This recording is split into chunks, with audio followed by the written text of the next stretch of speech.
আলুটা কষানো হয়ে গেছে, এবার তেলও গরম হয়ে গেছে। তেলের মধ্যে একটু চিনি, একটু জিরে ফোড়ন দিয়ে দিয়েছি। এবার এর মধ্যে গরম মশলাগুলো দিয়ে দেব।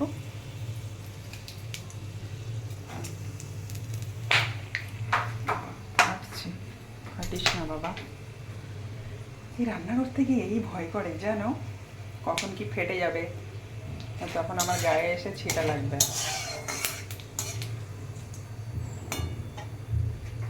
আর এই ভয়টা আমি অল টাইম পাই, আর মাঝে মধ্যে পুড়েও যাই।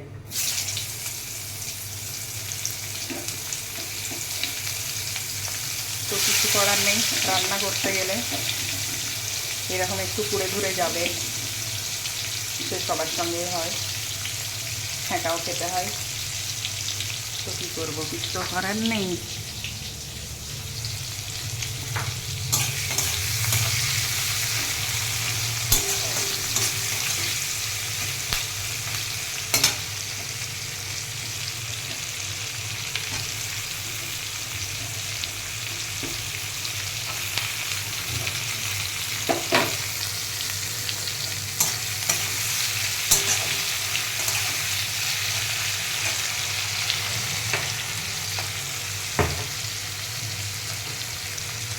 এক হাতে ফোন ধরে আর এক হাতে রান্না করে ভিডিও বানানো খুব কষ্টকর।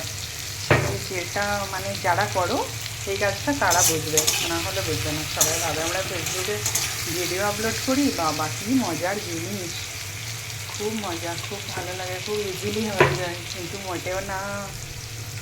খুব পরিশ্রম করতে হয় এর জন্য, রান্নার জন্য ধ্যান জ্ঞান দিয়ে রাখতে হয়, প্লাস ভিডিও বানাচ্ছি সেটাকে ধ্যান জ্ঞান দিতে হয়, প্লাস এক হাতে ভিডিও বানাই, এক হাতে রান্না করি, তারপর আবার মানে যদি ঠিকঠাক না করতে পারি আবার ছ্যাঁকা খেয়ে যাব, তখন কি হবে বলো। ওই জন্য বেশ চাপের কাজ।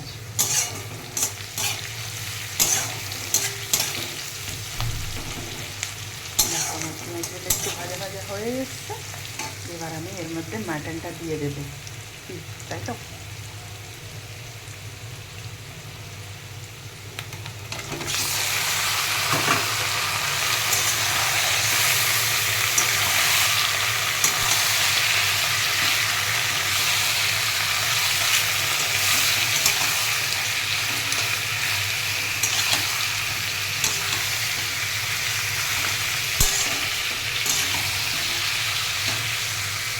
তো রান্নাটা হতে থাক, সঙ্গে থাকো।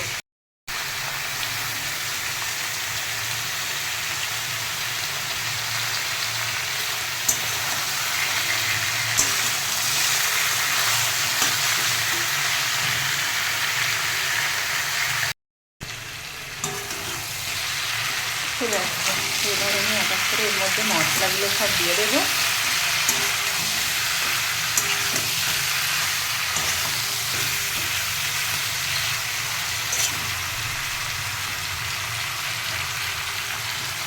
টমেটোটাও দিয়ে দিলাম।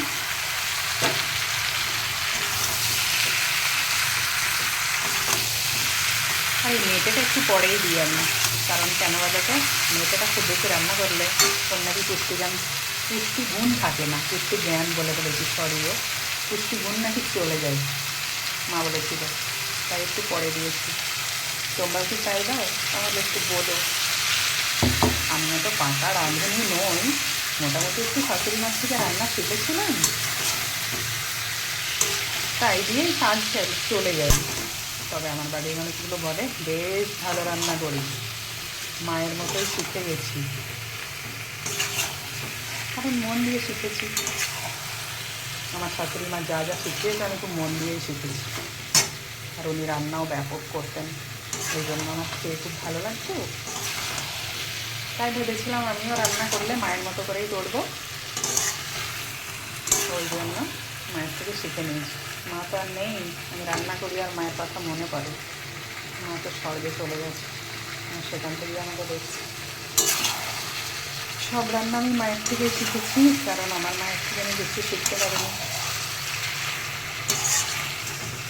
ছোট্টবেলায় বিয়ে হয়ে গেছিলো, তখন আমি রান্নার রও জানতাম না, কারণ আমার এই বাড়িতে এসেই রান্নার হাতে করি, আমার শাশুড়ি মাই সব শিখিয়েছিলেন।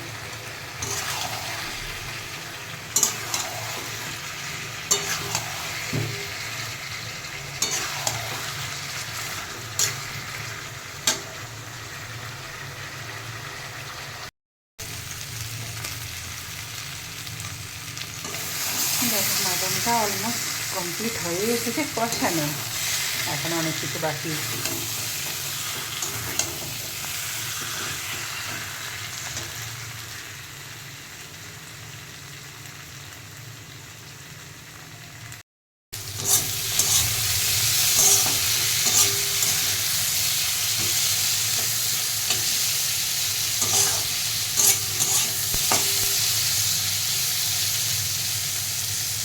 কুমড়ো ভাজাও বেশ ভালো লাগে, ঠিক তাই তো?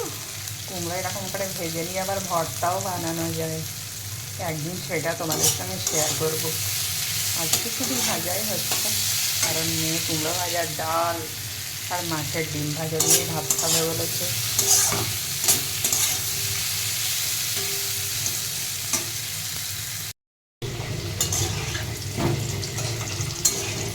মাটনের আলুটাও কষানো শুরু করে দিয়েছি।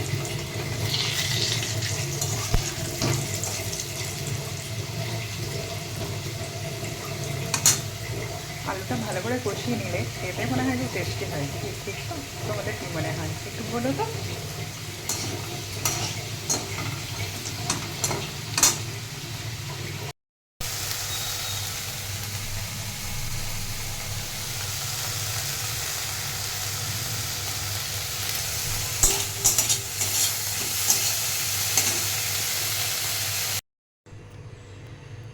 তো আমার সানডে স্পেশাল একদম মাটনের ঝোল কমপ্লিট হয়ে গেছে, আর এই যে একদম গরম গরম ধোঁয়া ওঠা ভাত, এর থেকে অমৃত মনে হয় আর কিছু নেই, কি তাই তো? আমার তো সেটাই মনে হয়। এরকম গরম ধোঁয়া ওঠা ভাত হবে আর একদম গরম গরম মাটনের ঝোল হবে, আর কি চাই? আর কিচ্ছু না। মানুষের বাঙালির জীবনে মাছে ভাতে বাঙালি আর মাটন ভাতে বাঙালি, এটা কেমন একটু বলো তো? তোমাদের কাছে কেমন লাগে? আমার তো একদম ফাটাফাটি লাগে, জাস্ট অ্যামেজিং টেস্ট। এই টেস্টের ভাগ হবে না, মানে এই স্বাদের ভাগ হবে না, কি ঠিক বললাম তো? তো আজকে কাউকে আমার বাড়িতে ডাকবো না খেতে, কারণ আজকে সানডে, সবার বাড়িতে মোটামুটি মাটন, চিকেন। আর এখন বর্ষাকাল, ইলিশ মাছেরও সময়। আজকে আমার বাড়িতে ইলিশ মাছ আসেনি, কিন্তু এবার আসবে বর্ষা। আমার তো খুব প্রিয় ইলিশ মাছ, আমি খুব ইলিশ মাছ খেতে ভালোবাসি, সবাই মোটামুটি ভালোবাসে, কিন্তু আমার ইলিশ মাছ একটু আলু হাতে আর একটু মাছ মানেই ভাজা, উফ বাবা অ্যামেজিং। ও স্বাদ মানে বলে বোঝানো যাবে না, যে খাও সে জানো, কি তাই তো? ওকে, তো বেশি কথা বলবো না। শুভ দুপুর, সবাই ভালো থেকো, সুস্থ থেকো, সুন্দর থেকো, সবাই টাইম মতো লাঞ্চ করে নিও। আর এর থেকে বেশি আর কিছু বলার আজকে নেই। আর যদি সাথীর ভিডিও ভালো লাগে তো সাথীর পাশে একটু থেকো, সাথী অল টাইম সবার পাশে থাকার চেষ্টা করে গো। কাউকে আমি ভাবি না কারো ভিডিও দেখবে না আমার সামনে এলে। হ্যাঁ শুনছি, দাঁড়াও একটু কথা বলে নিই, তারপর তোমার কথা শুনবো। ওই যে মেয়ে আবার ডাকতে শুরু করেছে, তো আমি আর বেশি কথা বলবো না, সবাইকে খেতে দিয়ে দেবো। সবাই তোমরাও খেয়ে নিও, ভালো থেকো, সুস্থ থেকো। ওকে, টাটা।